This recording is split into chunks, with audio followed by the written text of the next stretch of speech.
मुख्यमंत्री एकनाथ शिंदे यांच्या आज कोल्हापूरसह हातकणंगलेत महत्त्वाच्या अशा सभा होत आहेत।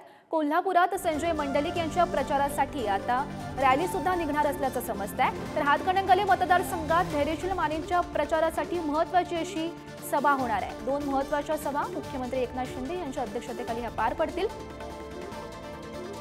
या सभेत नेमकं मुख्यमंत्री एकनाथ शिंदे काय बोलणार याकडे सर्वांचं लक्ष लागलेलं आहे। तर या संदर्भात माहिती देत आहेत आमचे प्रतिनिधी शेखर पाटील सध्या आपल्या सोबत आहेत। शेखर, आपण पाहतोय मुख्यमंत्री एकनाथ शिंदे यांच्या अध्यक्षतेखाली दोन महत्त्वाच्या सभा कोल्हापुरात पार पडणार आहे। कशी तयारी करण्यात आली या सभांची?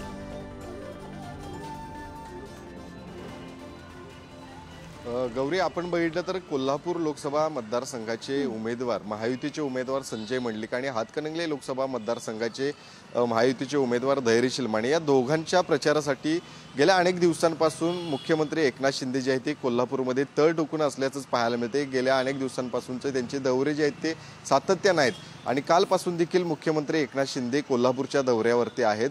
कोल्हापूरमध्ये आज त्यांच्या दोन महत्त्वाच्या रॅली देखील आयोजित करण्यात आलेल्या आहेत। कोल्हापुरात संजय मंडलिक यांच्या प्रचारासाठी आज कोल्हापूर शहरातल्या प्रमुख मार्गांवरून एक भव्य बाईक रॅली देखील होणार आहे आणि त्यानंतर याच रॅलीचं रूपांतर सभेमध्ये होईल अशी शक्यता आहे।